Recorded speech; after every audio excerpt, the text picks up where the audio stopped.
Hey chicos, aquí Luigi del Mejor Estilo de Vida y hoy en este vídeo quiero hablaros acerca de la residencia fiscal española, cómo darte de baja, y también lo que quiero hacer es esclarecer algunas ideas y nociones erróneas que llevan circulando desde hace mucho tiempo. Y para esclarecer y para aclarar estas ideas erróneas quiero exponerte un ejemplo real que ocurrió no hace mucho.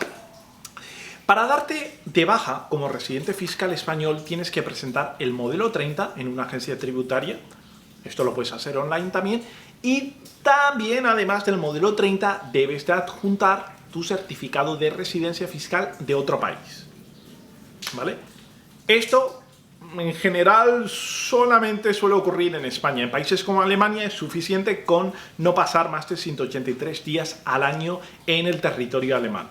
Puedes estar en ese sentido en el terreno gris, no pertenecer fiscalmente a ningún país. Sin embargo, en España, para darte de baja, tienes primero, previamente, que darte de alta en otro país.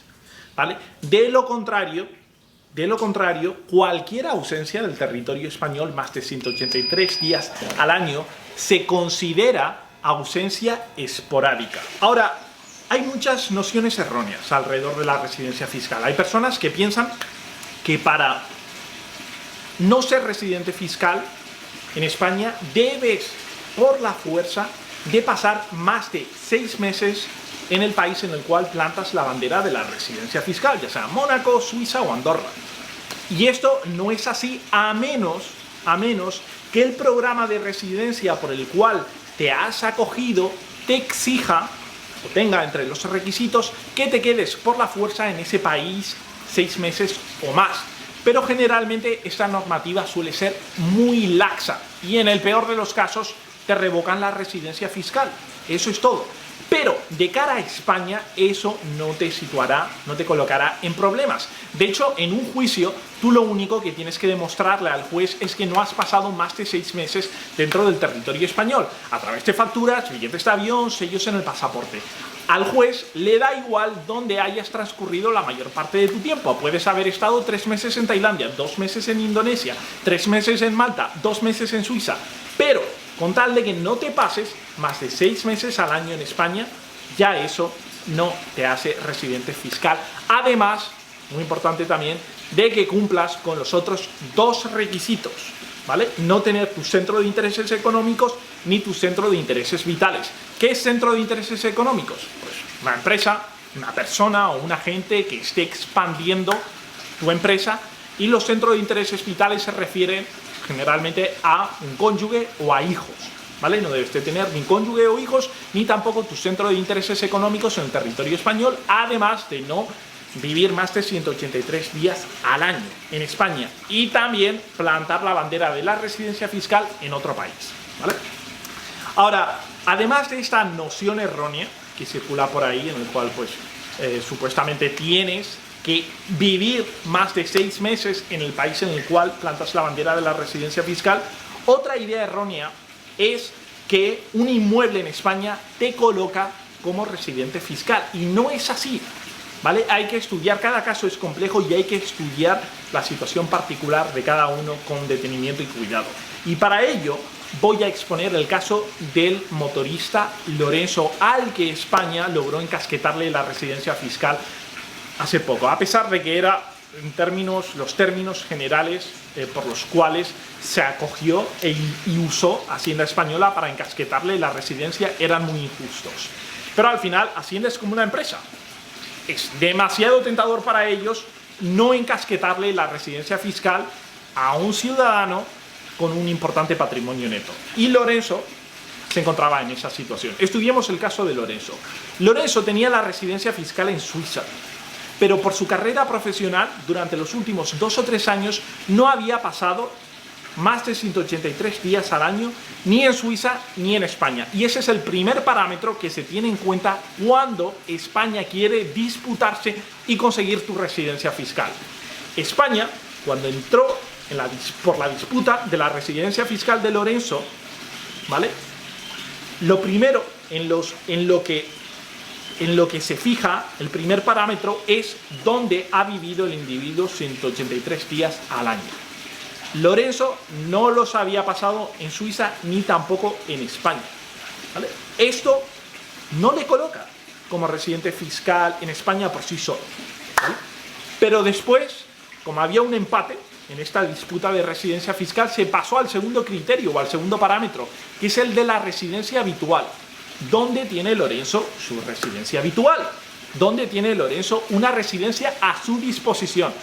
Lorenzo tenía un piso en Suiza, muy bien, pero había cometido el grave error de comprarse una mansión en Barcelona, ¿vale? Y eso constituía un inmueble, una residencia a su disposición. Entonces, en este segundo parámetro, este segundo criterio, había un empate también, tanto en el primero como en el segundo. Entonces, después se pasa al tercer parámetro, el de los centros de intereses vitales. Lorenzo no tiene ni cónyuge e hijos, ni en España ni en Suiza. Empate de nuevo, se pasa al cuarto parámetro. Y eventualmente, el cuarto o el quinto parámetro es el de la nacionalidad. ¿Dónde tiene Lorenzo su pasaporte? ¿Tiene un pasaporte en Suiza? No. ¿Tiene un pasaporte en España? Sí. España se gana la residencia fiscal de Lorenzo. Si yo hubiese sido el gestor de Lorenzo, yo le hubiese dicho que esa mansión en Barcelona que tanto le apetecía adquirir, debería de haberla alquilado y se lo podría haber alquilado a un hermano o a un familiar por una cantidad irrisoria. Y con tal de que hubiese un contrato en medio, ¿vale? Y también hubiese colocado el impuesto de no residente, porque los residentes fiscales en el extranjero que tengan inmuebles en España y estén percibiendo un alquiler por ellos, deben de pagar el impuesto de no residente trimestralmente. Entonces, si Lorenzo hubiese alquilado su mansión y hubiese tenido un contrato, y además hubiese estado declarando el impuesto de no residente trimestralmente, quedaría bien constatado que esa mansión que adquirió en Barcelona no estaba a su disposición. Y el segundo parámetro, el de la residencia habitual, ¿vale? Ahí la hubiese ganado Suiza y hubiesen prevalecido los intereses de Lorenzo. Pero Lorenzo cometió el error de contar con una residencia en España. Ahora, hubiesen también prevalecido sus intereses, ¿vale? Si en este supuesto caso hubiese vivido 6 meses en Suiza, ¿vale? Pero como no había vivido 183 días al año o más, ni en Suiza ni en España, se pasó al segundo parámetro, el de la residencia habitual y la residencia a disposición.